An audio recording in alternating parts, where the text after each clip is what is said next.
मुझे कोई चीज़ मिलती है मैं समझता हूँ सारा फैसला ही हाईकमांड का ठीक है, अगर मुझे नहीं मिलती मैं समझता हूँ सारा फैसला ही कम्प्लीटली गलत करती है। उन्होंने रखी है, वो कह रहे हैं हमने पार्टी हाईकमांड को मिलना है, तो मेरी राय है कि 5 दिन के लिए बघेल साहब इधर है, पहले आप इनको मिलिए। अगर आप इनसे संतुष्ट नहीं हैं तो आप ऊपर चले जाएं। पंजाब कांग्रेस इंचार्ज भूपेश बघेल चंडीगढ़ में है। 5 दिन की इस फेरी में सीधा वो प्रताप सिंह बाजवा के घर आए, बैठक की। उसके बाद आज भी और अगले 3 से 4 दिन बैठकों का दौर जारी रहेगा। जिला प्रधान हो, नई बनी कमेटीज हो, और खासकर एक जो अलग तस्वीरें या अलग गुटबाजी नजर आ रही है, एक परसेप्शन बनती जा रही है कि गुटबाजी कांग्रेस में है, उसको कैसे ठीक किया जाए, उसको लेकर भी मंथन किया जा रहा है कांग्रेस पार्टी की ओर से। प्रताप सिंह बाजवा सीनियर लीडर हैं, इनसे बैठक भी कल की। सर क्या अभी मतलब क्या मंथन चल रहा है सर कांग्रेस का? और आज भी बैठ के, कल भी बैठक है, तो कल भी आपकी बैठक हुई जब यहाँ पे वो आए थे, तो फोकस किस चीज पे है? क्योंकि कुछ लोग इस चीज से नाराज हैं कि कमेटी बना दी, या वो प्रधान बनना चाहते थे, या उनको कोई और उधर चाहिए था, या उनसे कंसल्ट नहीं किया गया।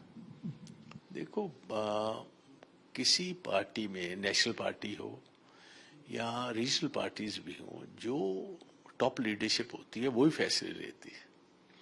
अगर it is just like the supreme court, अगर सुप्रीम कोर्ट ने आपके खिलाफ कोई फैसला सुनाई दिया, आपको पसंद नहीं है, तो आप रिवीजन में जा सकते हो, रिवीजन पड़ जाती है, वहां बड़े बेंच के पास चली जाती है बात, वहां फैसले ठीक हो जाते हैं। अगर वहां भी ना होते, अल्टीमेटली आपको मानने पड़ते हैं।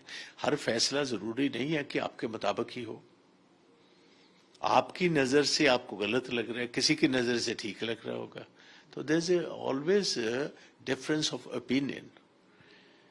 जब मुझे कोई चीज मिलती है मैं समझता हूँ सारा फैसला ही हाईकमांड का ठीक है, अगर मुझे नहीं मिलती मैं समझता हूँ सारा फैसला ही कम्प्लीटली गलत करती है। सो कहने का मकसद इतना। और सबसे बड़ी बात मैं अमन जी ये कहना चाहता हूँ, आज पंजाब जो है क्रॉस रोड्स पर खड़ा हुआ है। पंजाब के लोग चाहते हैं कि वाइबल ऑल्टरनेटिव आप गवर्नमेंट का, और वाइबल ऑल्टरनेटिव बहुत सालों से लगातार कांग्रेस ही आ रही है। पंजाब में सबसे बड़ा आज मुद्दा है लॉ एंड ऑर्डर का, किसी की जिंदगी महफूज नहीं, गैंगस्टर्स का इधर राज है, नशा हर घर में घुस गया है, शहर हो, कस्बा हो या बड़ी कॉरपोरेशन हो, गवर्नमेंट हैज कंप्लीटली फेल्ड।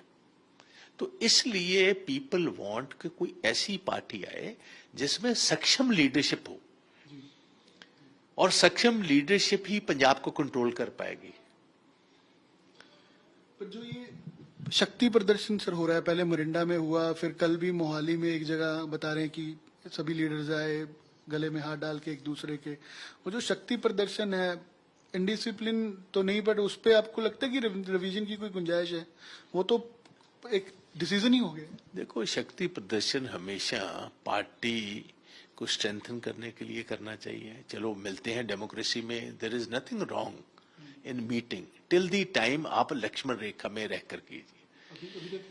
तो लक्ष्मण, मेरा ख्याल तो ठीक चल रहा है, लक्ष्मण रेखा में ही है, अपनी बात उन्होंने रखी है।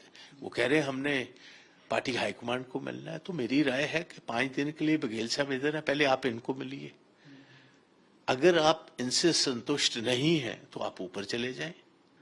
कांग्रेस प्रेसिडेंट है, राहुल जी हैं, वेणुगोपाल जी हैं, और अगर वहां भी फैसला रिवीजन आपकी सुप्रीम कोर्ट में नहीं भी सुनवाई होती तो फिर इधर आए और इकट्ठे होकर लड़ाई लड़े।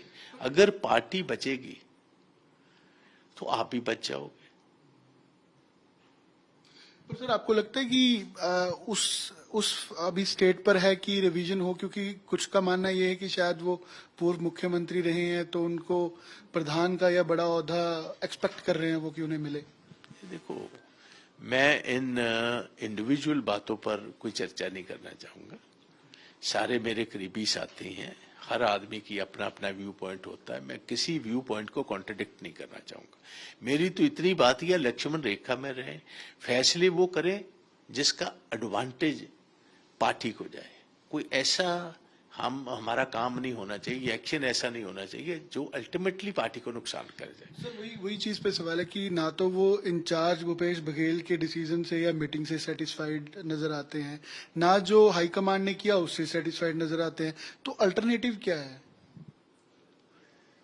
ऑल्टरनेटिव तो देखिए, अगर सुप्रीम कोर्ट के फैसले से भी आप संतुष्ट नहीं हैं, रिवीजन में जाए वहां से भी संतुष्ट नहीं है, तो इस देश में तो हाईएस्ट कोर्ट तो सुप्रीम कोर्ट ही है। जिसने कांग्रेस में रहना है उसको माननी पड़ेगी। वो तो हाई कमांड से ऊपर तो है कोई नहीं, तो we will have to accept it. Party का सर मोड क्या है इस समय? किस तरीके का मोड है पार्टी का? क्या कोई कॉम्बिनेशन इस तरीके का बनाया जा रहा है, या जिस तरीके की इंडिकेशन अब इन कमेटीज के जरिए दी है? कल काफी डिटेल्ड मीटिंग मेरी बघेल साहब से हुई है और मैंने उनको बता रखा है कि छोटे छोटे इरिटेंट्स भी, वो इरिटेंट निकालें आप, इधर बैठे हैं आप।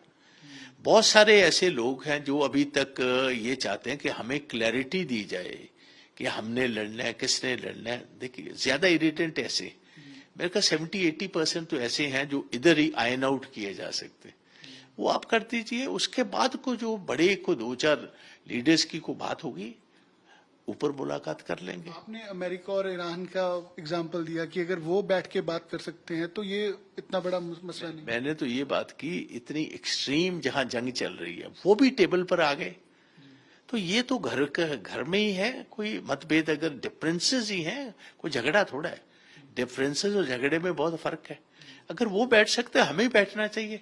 अगर हम बैठेंगे, ना भी पसंद आएगा, हम ऊपर चले जाएंगे। बैठना जरूर चाहिए। प्रॉब्लम सर ये है कि मुख्यमंत्री बनना चाहते हैं ज्यादातर लीडर्स इनमें से, लेकिन उस तरीके की कैपेबिलिटी या क्वालिटी या रिस्पॉन्सिबिलिटी पार्टी को नहीं लग रहा है। देखिए, मुख्यमंत्री तो तब आप बनोगे जब पार्टी जीतेगी, फिर ही बनेगा ना जी। तो पार्टी तब जीतेगी जब इकट्ठे होंगे। और तीसरी बात यह है कि जंग हमारी आपसे है, आपस में नहीं है। आप गवर्नमेंट से हमारी जंग है, पॉलिटिकल जंग की बात करता हूं।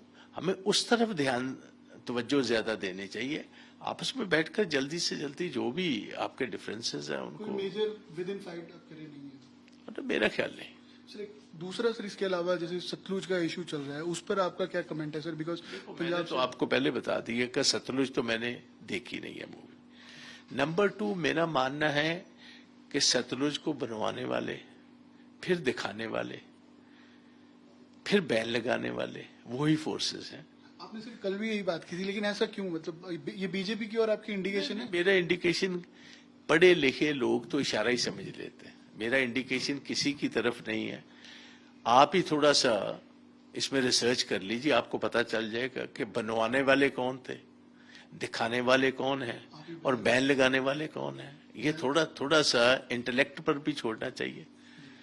आप इस बात को आप देख लीजिए कि अगर किसी ने कोई मूवी बनाई है तो मूवी बनाने की इजाजत भी सेंसर बोर्ड देता है, दिखाने की भी सेंसर बोर्ड देता है, और जब इस पर कोई एम्बार्गो लगता है या बंद भी आप करते हो, वो भी वही करता है। पब्लिक सेफ्टी को देख के उन्होंने हटाया अभी। मुझे नहीं ये पता किसके पहले बनी, फिर दिखाई, फिर बंद कर दी। सर इसका एक जो मैं पूछना चाहता हूँ कि इसका कोई इन्फ्लुएंस है जो माना जाता है कि शायद कोई प्रो खालिस्तानी या कोई वैसी सेंटिमेंट्स को ये बढ़ावा दे सकती है फिल्म, उसको लेकर, क्योंकि हटाना भी रीजन एक है। ईमानदारी से बताना चाहता हूँ, मैंने देखा ही नहीं है। एक आधे दिन में देखूंगा, फिर इस सवाल का। खालड़ा साहब की आपने स्टोरी तो सुनी होगी? खालड़ा जी की स्टोरी सुनी होगी? खालड़ा जी की स्टोरी तो मैंने सुनी हुई है, उनकी बैकग्राउंड भी मैं बहुत अच्छी तरह जानता हूँ, मगर ये मूवी जो है ये मैंने देखी नहीं है। मूवी में क्या डिपिक्शन है, क्या समझाना चाहते हैं और क्या मैसेज देना चाहते हैं, देखने के बिना उस पर कोई टिप्पणी करना